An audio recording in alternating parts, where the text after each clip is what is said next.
He bought her without thinking, but when he saw her, his world stopped. The paper trembled under his pen, while the sun leaned low over the Hacienda courtyard, turning dust to gold. Ezequiel Montoya meant the signature to be a solution, a line that would quiet creditors, mend a ledger, keep the estate intact for the people who depended on it. He had signed other documents in other crises, each stroke measured, each decision practical. This one was a remedy of numbers and names, a transaction wrapped in the old rules that ruled land and honor. He did not intend for anything else to happen that afternoon. She stood on the edge of that agreement like a figure from another life, cloaked in a plain shawl, face veiled, hands folded so tightly her knuckles whitened. The hush in the yard was not mere courtesy. It was the sound of a household holding its breath while an exchange of fate was balanced like coin on a scale. Men with folded papers and women with knitted brows watched. Severiano leaned against the gate and watched with a face carved by years of sun and labor. Brigida watched with the precise, cold scrutiny of someone who kept the household's ledger of shame and order. The veil moved first. A wayward breath, an errant gust along the horse path, pulled the edge up and flung it aside for a moment. Not theatrical, only practical. And then the world changed. Ezequiel looked up from the signature as if he had been nodded awake.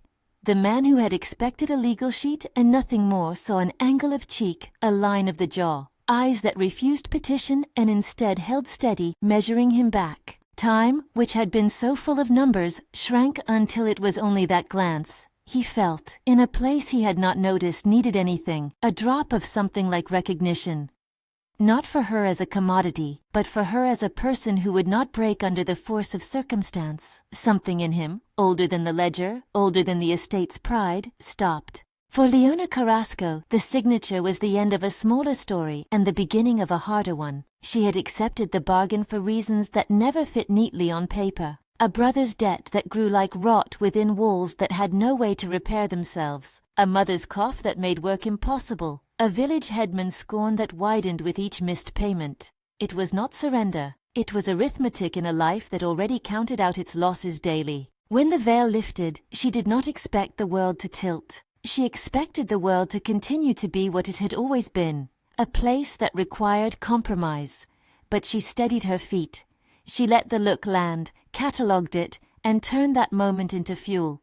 She had been taught to move through scrutiny without showing the map of her fears. Pride was not vanity. It was a practical garment sewn from stubbornness and stubborn hope. They rode to the hacienda on different wagons arranged by the same sense of necessity. The long lane took them beneath mesquite and cacti, the wind skimming the same ribs of land where Montoya hands had long kept dominion.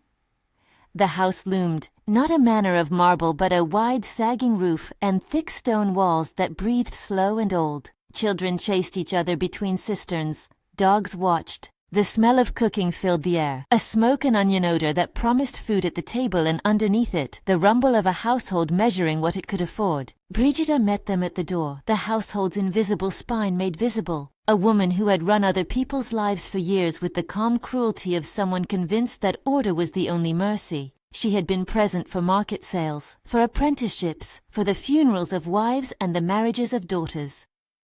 To her, a contract kept things tidy. Sentiment was a hazard. She did not warm to Leona. Leona's quiet dignity irritated the woman who had learned to translate feeling into rule. "You will be dressed for supper at dusk," Brigida said, when she showed the new guest to a small room near the back courtyard. Her voice was flat, not unkind, but there was a ledger behind it, and Leona felt every page. "You will not wander the house unannounced. You will not presume." Leona heard it all and nodded. She carried her belongings as if they were secrets and kept them close.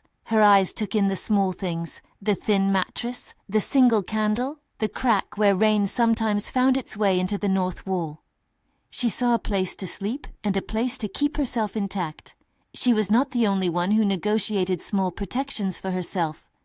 Women did it in that country like they threaded beads. Ezequiel watched the procession like a man watching the entrance of something inconvenient he could not deny. He had a room in the main wing, offices and papers, and the portrait of his wife above the fireplace, a portrait he sometimes regarded as if it were a compass.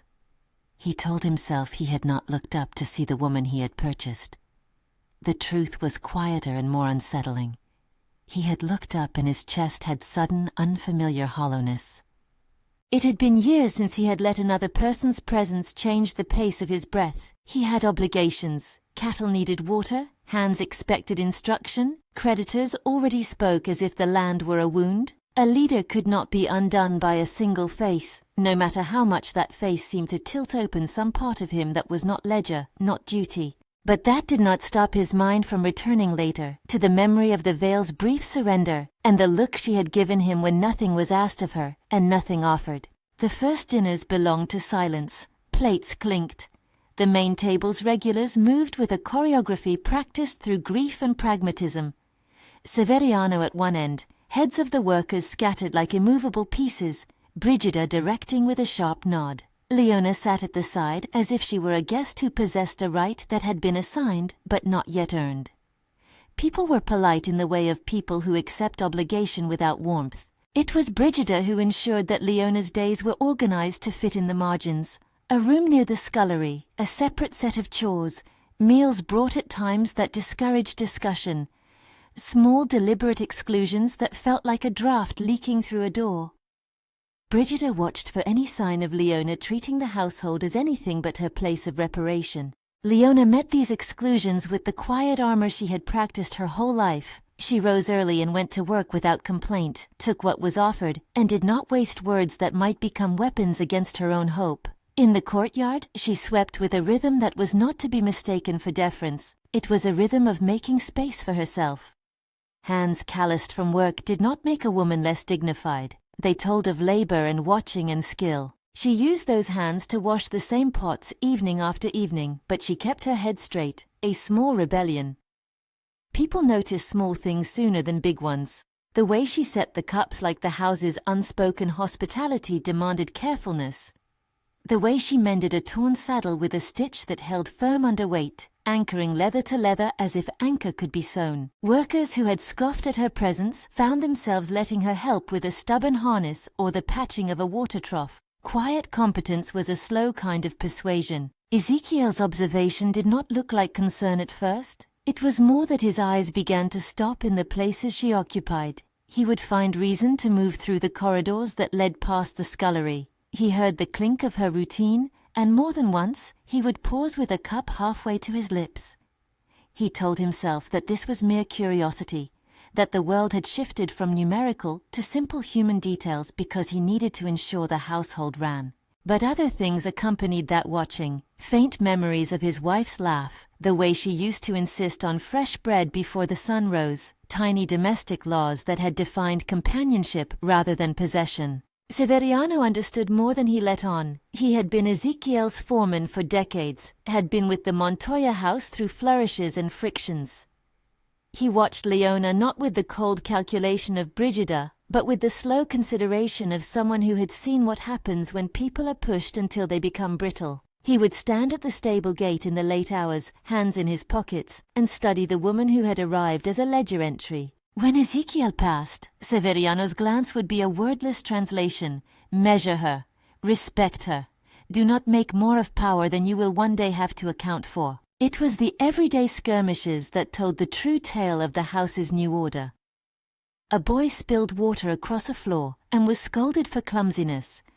Brigida suggested Leona not appear above her station when she was seen sweeping near the main hall. A distant cousin arrived and commented on the good arrangement for both parties.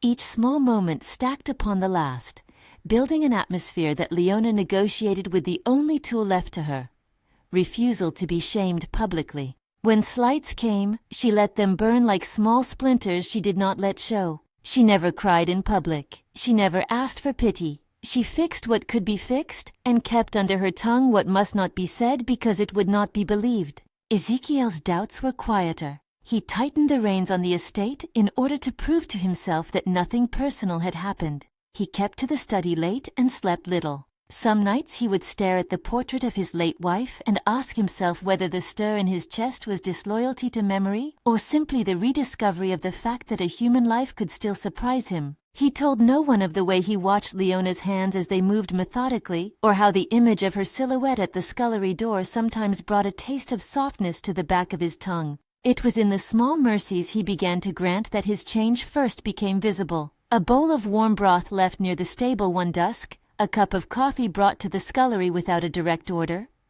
a hand offered to help lift a sack of grain when he happened to walk by. None of these were declarations of affection, they were obligations translated into kindness. To those who watched, they could be explained as the responsibility of the estate's head to ensure a newcomer learned the work. To Leona, however, they were the first instances of being seen not as a ledger item, but as someone who bled when hurt, and who might, perhaps, be owed a measure of decency. A small incident sealed the precarious bridge between observation and interest. It was a hot afternoon, and they were both near the stables by happenstance. Thinner clouds, like used linens, drifted overhead, and the horses stamped in the dust, impatient for water. A stable boy had been late cleaning one stall. A horse nicked a post and broke loose, a brief flurry of panic and noise. The horse's tail lashed and the boy moved clumsily. Leona did not stand aside. She stepped in with hands that smelled of soap and work, and she spoke the low, plain words needed to soothe an animal. The horse calmed. Leona reached into the bridle and tightened a strap with the efficiency of habit. Ezequiel arrived in time to watch, not to dictate. He had only expected to see the disorder he had paid to remove, and instead he found competence. He stepped forward when a kick from the horse sent gravel into the air. His hand steadied the animal's shoulder, a small but strong contact that did not assert possession but performed care. In that action there was something older than the contract, a protective instinct, an unwillingness to see harm come to any who lived on his land, even those he had acquired in the name of necessity. They looked at each other at the end of that moment. It was not a charged look, but something softer and more complicated. Agreement that hands can do things that words cannot. Acknowledgement that both had been reshaped by circumstance. Leona nodded once, not in thanks, but in recognition.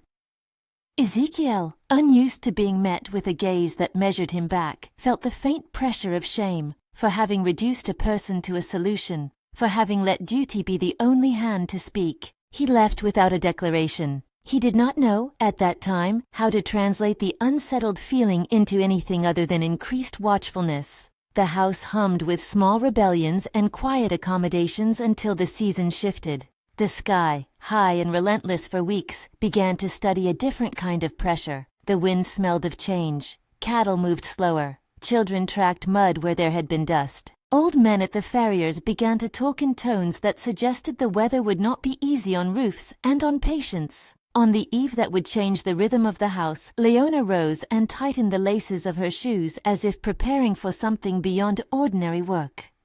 She had learned to prepare for unknowns the way farmers learn to resolve for crop variations, with steady hands and a mind that refused to panic. She walked past the kitchen where the cooks were binding herbs and took a moment to look out at the slope where the river ran in the dry months. She could see the land, the waterless pucker in the creek bed, and the distant line of trees like a promise of shade. Her fingers brushed the rail, and she felt the grit under her nails.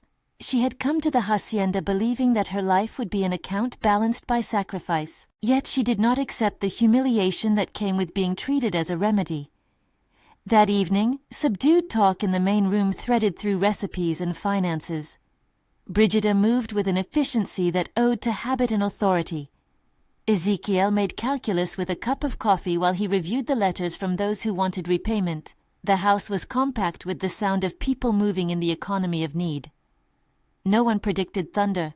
The first rumble came like a cautious footfall. Cloud bank rolled over the hills, thick as laundry left out too long, and the sky darkened. A breeze picked up and sent the dust skittering. The house felt its muscles tighten as cooks hurried to cover the bread.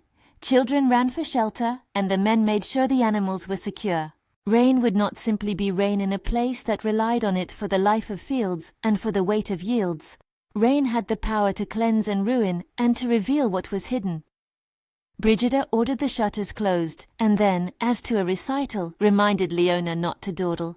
"Keep to your chores," she said. "No wandering." The phrase landed between them like a command, and Leona accepted it, but in the way a woman accepts a rope tied around her wrists, practical, not resigned. Ezequiel rode from the office to oversee the securing of the corrals. He shouldered into the wind, coat flapping at the edges, and in the downpour that followed, he found himself thinking of neat rows of papers, of solutions that added up. He did not expect a human being to change the arithmetic of his days. He did not expect to find, in that quickening breath before the storm, that he would step toward the courtyard where the scullery's door banged, and learn, suddenly, that proximity could become something else. Leona had been collecting a basket of cloths near the pantry when the rain started. The first drop slapped at the roof and then came harder, a drumming that erased the day's conversation. The yard turned into a blurred watercolor of people moving for shelter and animals stamping to be let in. The stable doors were closed by Severiano as a matter of training and care. In the scramble and the noise, a table overturned and someone cursed. The world outside the old walls had grown too loud to be ignored. They both sought the same refuge without speaking of it. The granary, a high-bodied building of wood and straw, meant to protect the season's harvest. People seldom stood inside unless there was need. The granary was a place of work more than conversation. As rain spat and the wind insisted, servants and hands moved there, wringing water from shirts, dragging in crates, stacking sacks. Ezequiel reached the granary steps first and paused at the threshold, the sound of rain like a drumline around him. He had meant only to check that the grain was safe. He had meant to make sure the house stayed solvent, that the animals were dry, that the ledgers were unperturbed. He did not mean to find Leona already inside, leaning against a post with her shawl wrapped around her like a shield, hair damp and clinging to the line of her neck, eyes tired but steady. She looked up as he entered. For a moment, the granary's dim light, the smell of dust and wet straw, and the pounding of rain formed a private place outside the rules that had pushed them into roles. Neither had come seeking the other, and yet there they were, within a span of 2 breaths. Around them, other workers talked in low voices, but a kind of hush seemed to descend, and inside that hush, something like possibility shifted its position. Ezequiel closed the door behind him without thinking. The sound was final in a way that matched the signature he had given months before. He had bought a contract to save his estate, and here he stood in a building smelling of grain and rain, facing the woman who had accepted the price. He had not expected to feel that the act had weight beyond paper. Leona folded her hands and said nothing at first. Words would have been clumsy there, and both knew the danger of clumsy talk. Outside, the storm beat the roof with a relentless hand, and inside the granary, their breaths mingled with the smell of damp straw. For the first time since her arrival, there was no Brigida angling for power, no household rules trimming the grass around them. It was just 2 people and a rain that would not be ignored. The granary offered shelter, but it also offered a kind of reckoning. What happens when the world presses and only honesty fits in the space left? Ezequiel found his voice by accident, as if someone had turned a tap and the words came without rehearsal. "You did well with the horse the other day," he said. It was a small, unremarkable thing to say, but it was not a thing of duty. It was praise that did not require explanation. Leona's eyes lifted. A slow, almost imperceptible smile eased through the fatigue at her mouth, not because she desired his approval, but because the recognition of skill is one of the few human gifts harder to strip away than possessions. "It has to be done right," she replied. Her voice was steady and plain. "Otherwise it won't hold, neither does anything else." He heard in that answer both resistance and acclaim, that life could not be reduced to what paper said. He had known this in the abstract. He had believed it in political terms. Up close, spoken in a granary as rain hammered the world, it landed differently. It landed like a stone dropped into a bowl of still water, sending rings out farther than anticipated. No dramatics followed. The rain continued to beat, the granary walls absorbed the sound, and both of them stood there, 2 figures who had been pushed by necessity into situations neither had desired. They had been given roles written by someone else's math. In that moment, something else entered the ledger. The possibility that recognition could be mutual, that the space between them could be used to translate obligation into understanding. When the storm's first angry roar began to dim to a steady rhythm, people started to plan for the next move. The house could not wait out every storm in the granary, and life in the hacienda required everyday order. Brigida, who had discovered them there and had the look of someone interrupting behavior she deemed inappropriate, cleared her throat and reminded them of measured duties. The word inappropriate held its own kind of authority. Ezekiel and Leona left the granary at the same time, not because they had arranged it, but because the world demanded movement. They stepped into the courtyard, where puddles formed, and servants hurried with buckets to salvage what the rain would not ruin. In the wet light, they walked side by side for the first few steps without speaking. There was a kind of truce in that silence. The truce of two people who had seen each other not as a transaction but as a person. The house would keep its rules. Brigida would keep hers. The ledger would still require attention. But in the small private places where hands and small acts mattered, in the stable, in the granary, in a look held and a compliment paid, there had been an exchange that no signature could account for. It was not yet love, it was not even understanding. It was a shift in the air, a softening of angles that had been hard and careful for years. As they walked back, rain dripping from their shoulders, both carried with them a small stubborn secret. A rain can reveal as much as it destroys. The granary had sheltered them from the storm, and in so doing it had given them an unscripted moment where the rules did not fully reach. Each would return to the tasks required of them by duty, but they would do so with an awareness that saw beyond only what had been signed. Stay with the story. The turn comes in the storm. That night, the house settled into a different rhythm. Men and women hummed the sleepy tasks that stitched the day to the next. Ezekiel went back to his ledger by lamplight, the ink blotted in a corner where his hand had slightly trembled. The numbers sat on the paper like unease in his chest.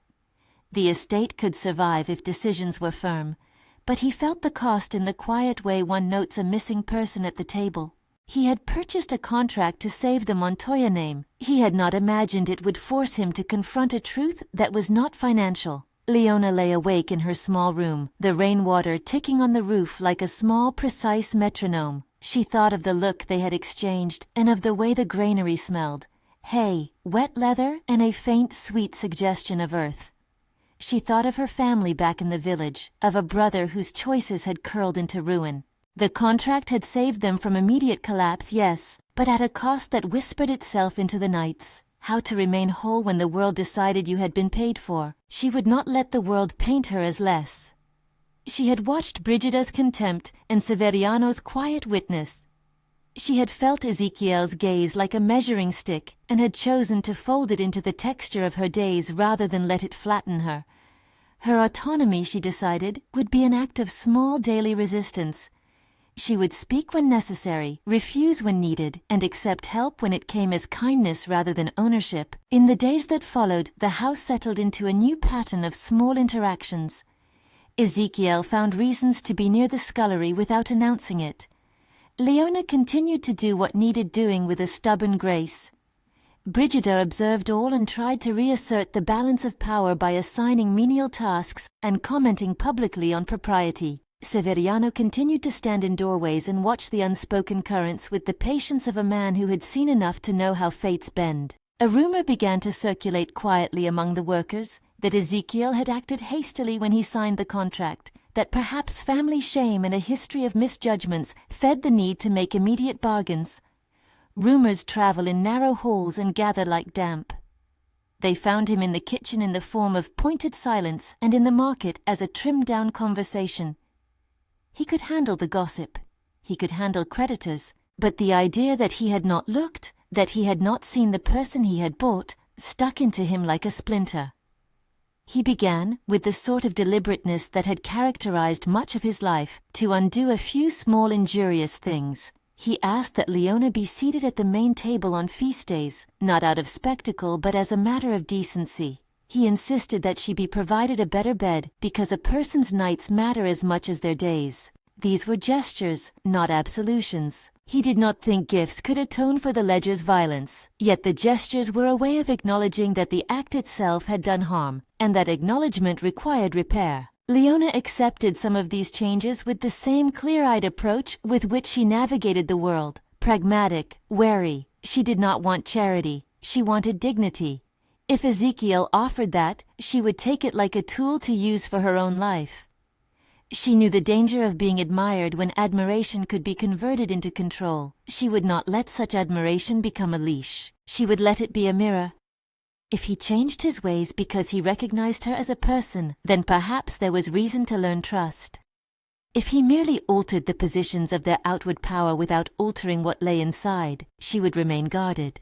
Severiano's face softened across the weeks as he saw the small changes take effect. He had a way of moving about the land that was more like tending than owning. When Ezequiel and Leona crossed paths, Severiano's eyes would skim like a weatherman taking a reading. He approved of the slow accommodations and kept his counsel in the way of men who know when to speak. Brigida watched Severiano, and in his silence found an inconvenience that could not be easily smoothed. Slowly, almost imperceptibly to the outsider, the tenor of the house changed. Little acts of care accumulated like coins in a jar. A blanket left in a room that would otherwise be chilly. A bowl of stew that was richer than usual. A ride shared during a sudden shower. Ezekiel's gestures were never grand. He had no appetite for public shows. But they were steady and practical. Repairs of a broken latch that Leona had complained about. Payment of a debt that would have otherwise haunted her family. He did not do these things to win anything. He did them because they were the right way to behave to another person. For Leona, this was not the same as being claimed. She felt the difference between kindness offered as a mode of control and kindness offered as decency. She had learned to watch motives carefully. She watched Ezequiel for signs. Did his kindness ask for repayment, or did it expect her to respond with grateful subservience? Each small action tested the answer, and in the quiet gather of daily life, something else began to grow. A mutual attention that could, with care, become something like affection. It was not fireworks. It was the steady accretion of moments where they had traded small confidences, the name of a favorite song his wife had hummed, the recipe her mother used for tortilla that tasted of summer. They never touched inappropriately. Their proximity was measured, respectful. They navigated each other's paths with the patience that respects the slow arrival of trust. Not everyone was pleased with the softness congealing in the house.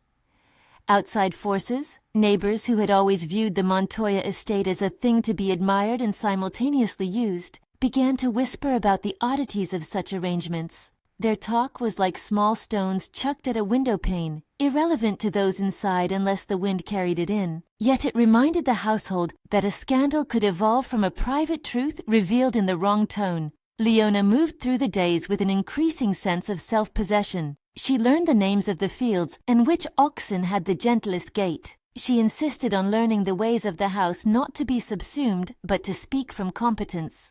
When a younger girl in the kitchen came to her with a problem, Leona took the time to show her how to mend a hem so it would never gape.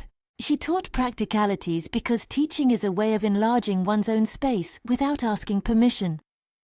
Ezequiel watched these ripples with a private, clumsy gratitude. He was not a man prone to easy confession. He had never been eloquent in pleading.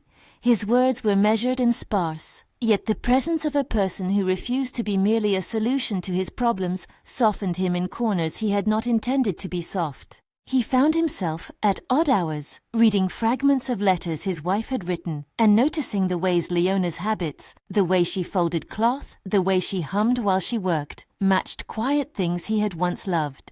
Outside the house, the countryside kept its own counsel. The rain that had come in a sudden violent arc had washed away dust and left the earth smelling of fresh bread and stone. Fields sucked at their own moisture and promised future yields if patience was worn like a coat. Life bumbled along, messy and ordinary, but the small set of changes inside the Montoya house formed a calculus more subtle than any ledger could count. And yet the past was patient. It kept its accounts. Among the list of those who watched and waited, Benjamin Carrasco's name had not been heard in the house for a time. Leona wondered of him at nights, in the way that people wonder of threads they have once tried to hold. She wished for him without pleading for it. She had given herself to a bargain to keep family together, not to surrender wholly to loneliness. The slow arc of their days carried them toward what everyone at the Hacienda sensed, but would not say aloud. The storm's aftermath had left a crack in the house where the truth might find a way in. People who keep ledgers often forget that numbers do not close wounds. They buy time and resources, but they cannot buy dignity. that line of thinking, simple and stubborn, would press against the world until it either found an answer or became a different kind of open wound. When Ezekiel walked the property at dawn, the air sharp and the ground glistening with a sheen of wet, he began to see traces of what the estate could be, if measured by more than profit. Hands that worked under his watch had started to look at their tasks differently. Work done with dignity holds more than pay. He thought once or twice of tearing up the contract, not as an act of theatrical salvation, but as an admission of something he knew in the marrow, that a document could not mend what had been fractured when people were treated as solutions. He had not yet decided what to do. He would not act rashly. There were creditors to consider, men to answer to, a name to uphold. He would do what he had always done, deliberate, weigh, then act. But the thought had touched him, like salt on a wound, that perhaps what the house needed was not only repairs of wood and water, but a repair of honor, and he knew honor had to be paid for in truth. The house slept uneasily, the way a body sleeps with a bruise and dreams of caution. The storm was behind them, its immediate fury spent, but its echo remained. What had started as an act of desperation, a sale of sorts, had shifted the lives of many. It needed reckoning, or else the wound would fester into something worse than poverty, an acceptance that people could be bought and silence kept. Within that tension, the days lengthened, and the threads of their lives wound together more tightly. They had not yet reached the point of confession, nor had they crossed into any neat resolution. The granary had opened the possibility of conversation. The horse had shown competence, small kindnesses had begun to rewrite expectations. But the ledger still sat on the shelf, waiting for someone to decide whether to burn it, tear it, or rewrite it. As the week folded into itself, a rider approached on the road outside the hacienda, dust trailing behind like a second sky. He rode with the look of someone carrying news. The man's arrival would be the kind of small inevitable friction that shapes the next chapter of their lives. For now, the house held its breath, caught on the promise of rain and the possibility that what had been purchased without thought might one day be protected by choice. The rider drew his mount up at the gate with an urgency that flung dust into the wet air. He wore the look of a man who had ridden too fast for comfort, and when he swung from his saddle, his eyes found Leona before they found anyone else. He was younger than she had last imagined, thinner, as if worry had taken the weight from him, and his hands trembled when he brought forward a rolled packet of papers as if it were fragile glass. "Benjamin," she said, because names are anchors, and because the sight of him caught a loose thread in her chest she had tried not to tug. He swallowed, glanced at the house as if measuring its reaction, then stepped forward. "I had to come," he said, voice low and urgent. The words came in little gasps of apology. "They said you were here. I couldn't let it stand." Around them servants paused. Brigida was there, rigid as a rule, but she held herself in check, waiting to see whether this interruption would be scandal or merely a provincial convenience. Severiano folded his arms and watched like someone who had seen family quarrels before and knew which ones would set the dogs barking. Benjamin held out the papers. "I found them in the bookkeeper's chest in the village, letters, receipts, the sort of ledger people hide. I know I ought not have been looking, but—" he faltered. "I thought you should see. I thought you deserved to know." Leona took the bundle with hands that had learned to steady themselves over hard things. She did not open the papers there in the yard. She shut the shutters of her small room and sat at the edge of the bed that felt too soft after weeks of straw. The lamplight made the paper seem more secret. The first sheet was a note, written in a clean, familiar hand that made her chest twist. The name at the top matched the one many families in the region had known as an authority, a man long dead but ever present in the house by portraits and stories. "I should have come sooner," Benjamin said. I thought I could fix it. I thought if I paid part, if I begged, if I took work." His voice cracked. Guilt sat in his mouth like dust. "But when I found these, I knew I had to tell you what was done. Not by you, not by our family alone, by others who made certain the debt was more than it was." Leona read with measured attention. The letters spoke of transfers, of ledgers adjusted, of a name, Ezequiel Montoya's father, appearing where no one had expected. The math had been shifted by hands that wanted property, by quiet agreements signed between men who treated people and obligations like tools. There were receipts that suggested a debt inflated. A note here hinted at threats to villagers who would not cooperate. a small seal that tied the ledger to accounts she had never seen. The details could be argued, the dates could be arranged, legalities she did not pretend to understand, but the impression was clear enough. The sale had not been a simple settling of arrears. It had been engineered in a way that made her family's misfortune feed another household's gain. Anger rose, hot and practical. It was not the flame of melodrama, but the clean fire of someone who had been cheated. "I was bought because a balance was shifted," she said quietly. The words did not tremble, they landed like stones. "I never had a voice in the calculation." Benjamin's face was a map of shame and relief. "I know," he said. "I came to say I'm sorry. And I came because I thought, if the Montoya family will hear, then maybe they will listen. Maybe they will see the papers and understand the wrong." She folded the letters back and put them on the table. She thought of Ezekiel, his hand on the bridle that day in the stable, the way he had stood guard over the animal, his almost private kindnesses. She thought of the portrait above his fireplace and of a man whose life had been ordered by duty and numbers. The thought of confronting him with this, of making him the bearer of his father's sins, was heavy. It would change everything. "Tell him," she said at last, "tell him in his study, do not let Brigida set the terms, give him the chance to do what is right." Benjamin wanted to argue, to propose other ways, but Leona saw the boy he had been and the man he wanted to be. She asked him to remain for a day, to rest his horse, and to let the house find its own cadence before a public reckoning. He agreed, not because she had told him to, but because the look she gave him was enough. For Ezekiel, the news arrived like a late gust that sends a loose slate clattering on the roof. Severiano had found Benjamin at the gate and thought it better to inform him face to face than to let the rumor grow teeth. When Ezekiel saw the papers, handed across the office desk, inked lines and folded secrets revealed, he did not deny their existence. He turned each sheet slowly as if the motion might coax the truth into a kinder shape. "What would a man of my father's age have to gain from such?" he began, and his voice shut itself down. He could feel the edge of shame already find its place. He had heard stories long ago, slurred at kitchen fires or in the bleary talk after market. His father had been a man who made hard bargains and insisted the world be kept tidy, but to see the implication pressed into his hands, letters that suggested collusion, debts increased to justify seizure, was an arrow struck into his backbone. He read the notes again, this time listening for the way the handwriting curved where shame might hide. Ezekiel had spent his life carrying the estate like a second skin. To find that skin threaded with the duplicity of the man who had worn it before made his hands small. He'd always thought duty was a line to be drawn carefully. Duty had been, in his mind, clear as ledger, unambiguous, but the ledger had been twisted. "Bring him to me," he said finally. "Tell him I will speak with him." It was one thing to face the paper and another to face the memory of a father who was more shadow than man now. Ezekiel leaned back in his chair and let the room fill around him. The map pinned on the wall, the ash in the bowl, the portrait's eyes that had watched him in prior quiet nights. He felt the weight of reputation like a cloak soaked in rain.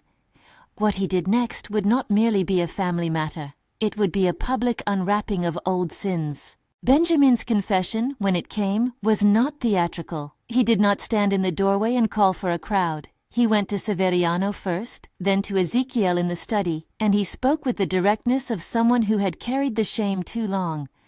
"I should have fought it then," he said. "I should have stood up. I let fear do the accounting for me." Ezekiel listened and found empathy where he might have found accusation. Perhaps that was what began to change him most. A recognition that those who suffer decisions rarely get the chance to be part of the choosing. He could have shut the papers again, put them away, and let the house go on with softened steps and small gestures, but the knowledge sat like an ember that would not die until laid out to be seen. There was another confrontation before any public act. Brigida, as she often did, attempted to mediate shame into order.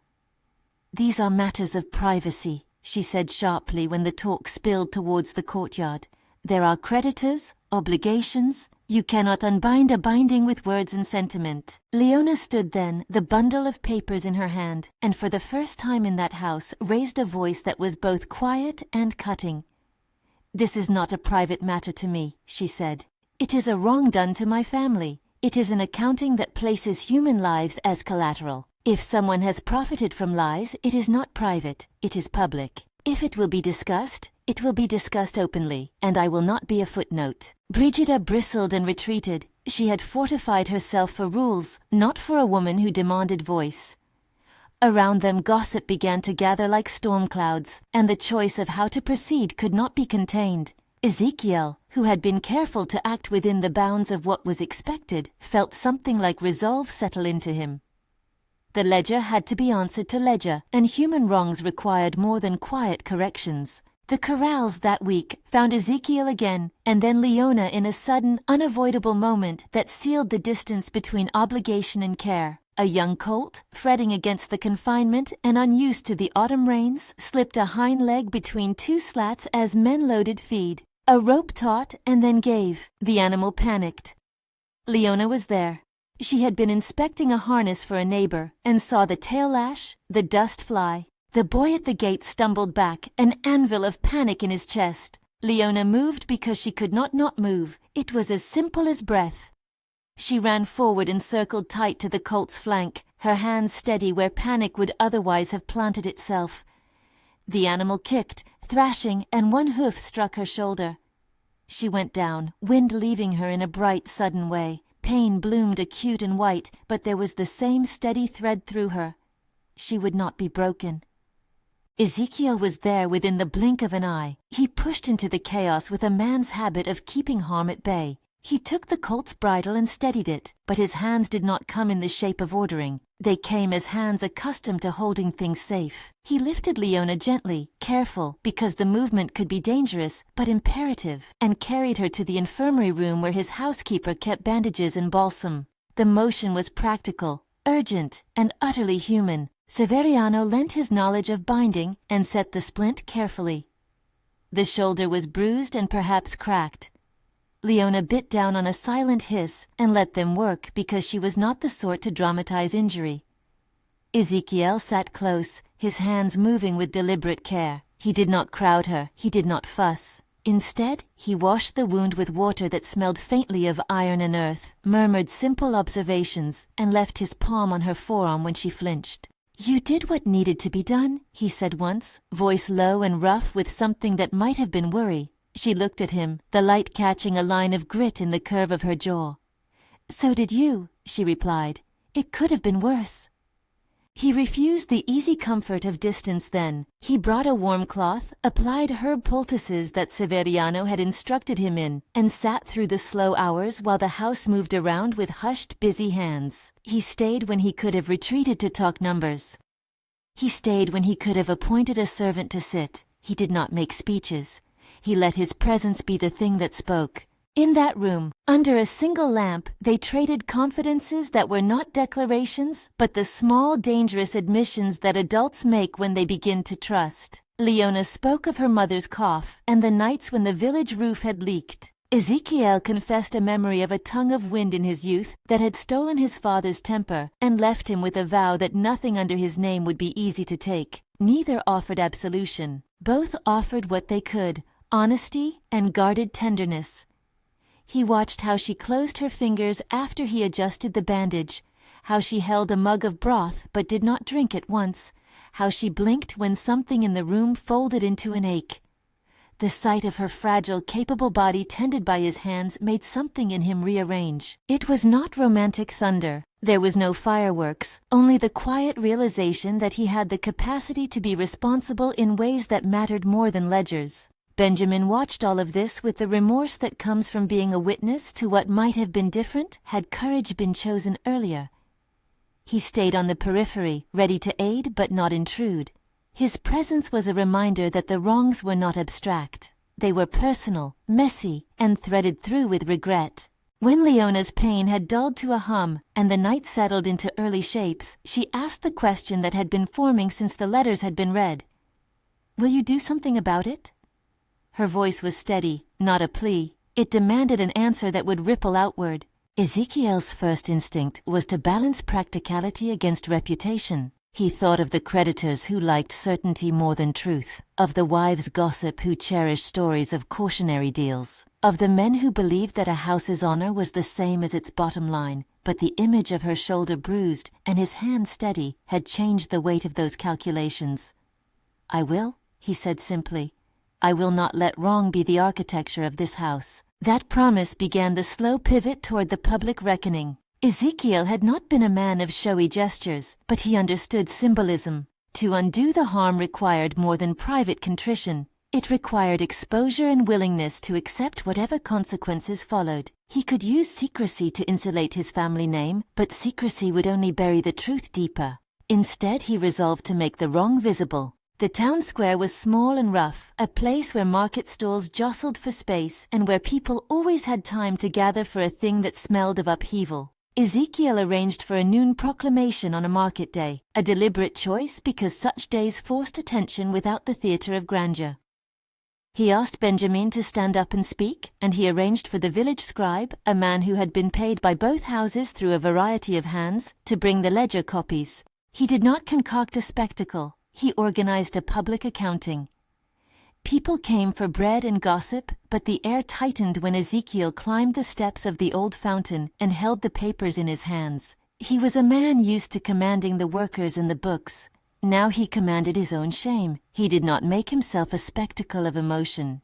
He read the letters into the square with a voice that did not shout, and that held the words plainly. He read of transfers and invoices and threats, and when the name of his father appeared as a signer in accounts that had once been hidden, a murmur went like wind through wheat. When he had finished, Ezekiel laid the originals on the stone and folded the contract he had signed, the legal instrument that had bound Leona to his house, across the papers. He did something those who had watched his life expect him not to do. He tore the contract in two. It was not a theatrical shred. It was a careful, necessary unmaking. The tears were not loud, but the gesture was like a bell. People exchanged astonished looks. Some nodded with approval. Others, who had banked on the solidity of family arrangements, felt a fissure open in the ground beneath their certainties. "It was wrong," Ezekiel said. "Not all debts reflect truth. Some debts are created to justify seizure. If my father's hand touched that ledger in a way that harmed others, it is mine to account for now. I will pay what I can, I will set the terms straight, and I will make certain that the person whom this paper bound is free of it." Silence held for a breath. Brigida's face flamed with an anger that was partly pride, partly fear of losing the order she kept. Some people in the crowd muttered about improvidence, about a man who would prefer shame to solvency. Others shouted their relief. "It's about time." A woman from the market spat the name of a creditor, and the air buzzed with the messy business of communities deciding what mattered more, profit or justice. It was not yet a full absolution. Ezekiel was, by lawyers' logic perhaps, opening himself to claims and recriminations. But his act of tearing the paper and laying the ledger bare encouraged people to consider that the Montoya name could be repaired only by more than whispers. It demanded action. Leona stood at the edge of the crowd and watched, as if she watched a river decide to change its course. There was no grand fountain of forgiveness offered to her. Instead, there was a man, visibly flawed by his family's past, making a statement that would cost him something. He had not merely broken paper, he had invited scrutiny. When the market cleared and the din settled, people did what small towns do. They returned to their bread and their chores, but the sense of a day changed, lingered like the residue of a storm. Benjamin sat on a step near the square and wept, not loudly, but with all the sudden quiet of a man relieved and still small with guilt. He had wanted to see the injustice undone and had feared he might be the cause of new pain. Instead, he watched the beginnings of repair. Inside the household, consequences took other shapes. Brigida, who had always equated dignity with rules and order, found herself displaced. Her authority had been tied to the certainty that kept people in their corners, and Ezekiel's public action had loosened those corners. She responded predictably, by tightening day-to-day control in a way that smelled of revenge. She assigned duties with an extra sharpness of tone, arranged for guests to comment on propriety, and spoke often to any ear that would listen of the danger of such impulsive acts. Severiano, quietly present as ever, steadied the workers and deflected gossip. He took the brunt of Brigida's small manipulations without flinching, the way a man might take a slap to a coat and refuse to make sport of the hand that struck. He found Ezequiel in the fields and put a calloused hand on his shoulder. "You chose the harder thing," he said simply. Leona had decisions to make. The tearing of the contract rendered the legal tie null, but it did not erase the years she had spent being told how to move and when to keep her tongue. There were offers of refuge and invitations of pity. There were also men in the village who whispered that leaving would be the right thing, that to stay would be to accept a closeness that had begun under the shadow of wrong. Leona weighed each suggestion as she had weighed lettings of rain, by the measure of what would make the soil hold. Her voice came as it had before, measured and firm. She convened a small meeting in the kitchen, calling for Severiano, for Benjamin, for Ezequiel, and for Brigida. There were no formalities. Leona spoke before the pot on the stove had time to boil over. "I will not be spoken for," she announced. "This was not my choice. I will not be returned to my family because I am less. I will not be used as an example of someone saved by a man. If I remain here, it will be because I choose to remain, and I will have a voice in how this house is run. I will be respected for my work. I will be given a seat at the table where decisions that touch people are made." Her words had the force of people who had nothing to prove and everything to protect. Brigida's mouth worked like a hinged box. She wanted to retort. She wanted to assert that tradition was less a tyranny than a guide. But Leona's posture, the set of her shoulders and the clear line of her eyes allowed nothing of that. Even Ezequiel felt the truth of it. Restoring honor required the recognition that honor is not dispensed like coins, but lived. Ezequiel stepped forward then in a way that asked for nothing of theatrics. He did not bend on a knee. He did not make vows that would be impractical. He offered instead something quieter, a willingness to share authority in a way that could be kept. "If you stay," he said to Leona, "you will not be a guest. You will not be property. You will have a part in how this house is run. I will listen. I will speak less and seek counsel more. I will answer for my family's wrongs." Leona considered him. She knew the weight of words in that house, the ease with which talk could be schooled into duty. She also felt, in her bones, the steadiness of his presence when the colt had thrown her, and when he had left broth at the scullery without announcing it. "I will see it by deed, not by words," she said finally. "I will give you the chance to prove that your change is not a flourish." They set terms that were simple and practical. A place at the council, a voice in the distribution of work, the ability to take apprentices and teach without question. These were not legalities but daily practices that would shift the house's fabric. Leona did not ask for titles she did not need. She wanted the ability to act and to be heard. The days that followed were both small and decisive. Ezequiel made payments to the village creditors where he could, apologized in person to men who had been wronged, even when they spat in his face, and opened the Montoya ledgers for inspection. Some men took the optics and used them for ridicule. Others took the accounting and found in it a reason to adjust their own practices. The estate did not prosper overnight, but it settled into a rhythm that no longer tolerated the quiet complicity with which the past had existed. The household shifted in tone more slowly. Brigida, who had been the house's iron spine, found herself losing some grip. She would not go quietly. She tightened in certain places, mealtimes, guest protocol, but she could not stop the bread from being shared differently, the seeds of conversation that now allowed Leona to speak in matters of harvest and care. There were setbacks. A creditor, affronted by the public unraveling, suggested legal claims and sent emissaries whose words were shaped like knives. Ezequiel met them with both firmness and concession. He had to balance his need to keep the estate solvent against the moral imperative to make right. The men argued numbers and honor in equal measure. Some sought to blackmail, others to mend. Ezequiel took the financial hits he had not anticipated and accepted the slow, grinding work of reweaving a household that had been frayed. Leona found herself tested in quiet ways. Some nights the households of the region would relitigate her worth in silent commentary carried along with the wheels and carts. Young women, unsure of their place, would pull aside to ask what she meant when she said she would have a voice.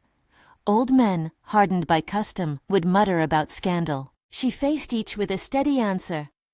"I am not counseled to myself by the math of others." Her brother, Benjamin, took to working in the fields with a kind of devotion that masked a hunger for redemption. He did not demand anything of Leona. He simply labored until his knees were raw.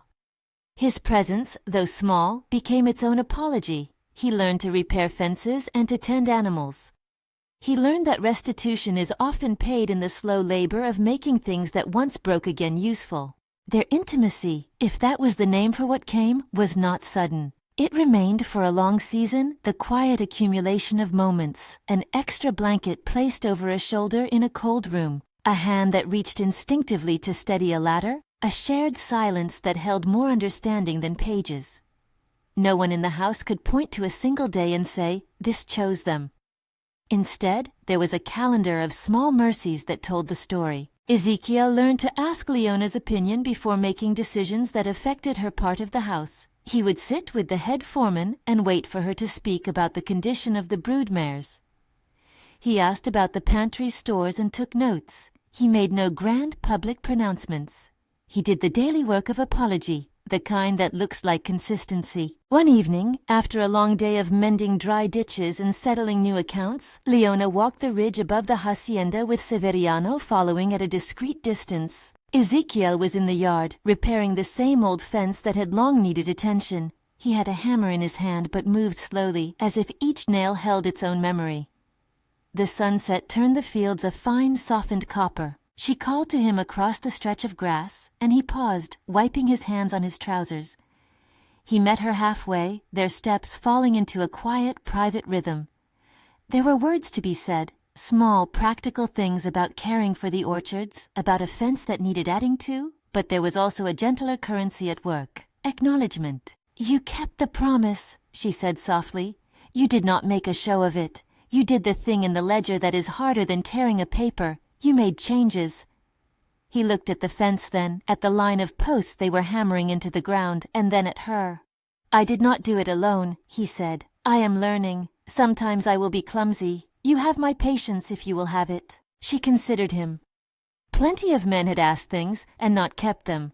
Plenty had promised and then placed their hands back on the ledger. Leona had learned that intentions without structure are wind. She extended her hand then, not as a pleading but as an offer. He took it. Their fingers met. No sudden flame, no trembling confession, only two hands finding a place to rest. The contact spoke of small agreements and the willingness to rebuild. Around them the hacienda hummed in ordinary efforts. Cows lowed, a dog barked, somewhere a pot clattered, and the world felt possible. Months passed with the slow work of repair. The household developed new customs.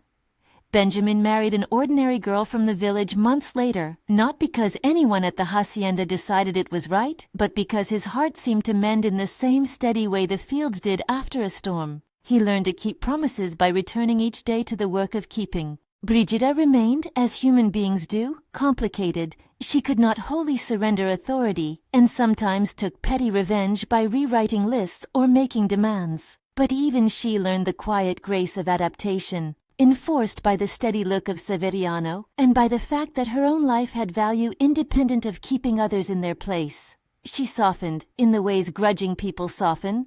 A pastry left unannounced on a windowsill, a curt nod softened into a slight smile. Ezequiel and Leona's companionship settled into a pattern that was equal parts work and ease. In the mornings they walked among the rows, checking the irrigation, talking in the practical tones of people who share burdens. At night, they sat with a blanket and read aloud from a book of letters Ezequiel had kept. Letters that told of simpler times, of mistakes made and lessons learned. They did not promise a forever unmarked by hardship. They promised, rather, to hold through what came. There was one last public note to be struck. News spreads in small towns like the scent of cumin through a market. One evening, a group of farmers, once skeptical and then persuaded by the visible changes, gathered by the square and spoke plainly about what had been done. They applauded the tearing of the paper and the decision to admit wrong. They asked for assurance that such manipulation would not be allowed again. Ezequiel, standing with Leona at his side, promised that he would set up checks, call for transparency in deals that touched others, and that he would accept oversight, starting with a committee drawn from neighbors, a humble board composed of men and women who knew hard labor. It did not make the wounds vanish, but it marked a change in the landscape. Families who once had no voice would be heard. The town council had a different air thereafter, and the Montoya estate, once a place people feared for the power of its silence, became over time a place where talk could happen and where truth had to pass through the light. The final scene arrived in the ordinary way, a morning that smelled like bread and the land, the sky thin and clear. The granary door had a new knotted rope for its latch, and the fence line that had once been as crooked as some people's promises now held straight posts. They walked, as they had learned, side by side. Leona carried a basket of eggs, Ezekiel a pair of boots that needed mending. They spoke of small things, where to plant the next row of beans, whether the hen in the eastern coop was broody, and their voices had the low comfort of companions who had weathered storms. Benjamin waved from where he was mending a cartwheel, and Severiano nodded from the shade of an old mesquite. Brigida moved through the kitchen, not triumphant but necessary, and the house went about itself with the steady motions of life. At the edge of the yard, where the sun made a lane of gold, Ezekiel paused and looked at Leona. He remembered the first time he had seen her in the courtyard when the paper lay before him, and the way the veil fell back and the world had, for a moment, stopped. He no longer thought of that day as one where a man had brought a solution. Now he thought of it as the day that called him awake. "You might have left," he said softly. "I bought a contract without thinking. I could have kept my silence and let the ledger close a life like yours." Leona smiled, not with triumph, but with the calm acceptance of someone who had made peace with her course. "You bought her without thinking," she echoed, referencing the first wrong. "And when you saw her, your world stopped." She said it not as reproach, but as a mirror. "It stopped, and then you chose." He did not answer with grand words. He slipped his hand into hers, an ordinary, steady thing. "I chose," he said, "and I will keep choosing." They walked on. The house hummed. The fields were a kind of promise that required tending and did not yield to simple equations. Outside, the town went about its business, but something was different. The Montoya estate had been made to confess. It had been asked to repair, and had started to learn what repair looked like. Later, as they sat at the table and ate the modest supper that had become the house norm, bread, beans, a stew made with care, Leona looked out of the window at the plaited line of the horizon and let herself believe in small continuities rather than dramatic salvations. Ezekiel reached across the table and touched her hand, in a gesture that confirmed a consent that had been earned one action at a time. They did not pretend the past was not there. It was, a folded visible thing in the ledgers on the shelf, in the portrait over the fireplace, in the way neighbors still sometimes clucked skeptical tongues, but it did not dictate their days. The torn contract, a small burnt fragment kept by the fire for memory, lay in a drawer as a relic and a lesson. They had not been given a tidy ending. They were given the work of keeping one another honest. In the hush that followed dinner, Ezekiel and Leona walked to the granary together. They stood in the doorway, feeling the sift of straw scent and the cool of the building where the rain had once sealed them in and stripped away pretense. For a moment they said nothing. The world around them held its breath in the way of places that do not end but continue. "Will you stay?" Ezekiel asked, because even quiet things need to be asked aloud sometimes. "I will," she said. "Not because I cannot leave, but because I choose to be here, because I have a voice, and because what we do will be done together." He nodded, as if that settled more than all the ledgers. Then he took her hand, and they walked out of the granary into the pale wash of morning. The animals stirred. A dog barked. The house creaked as it always had, but now with the sound of doors opening rather than slamming. They moved forward not into a fairy tale of perfect endings, but into the slow work of building a life where dignity mattered more than debt, where hands that had once signed papers without seeing could learn, through consequence, to look and to listen.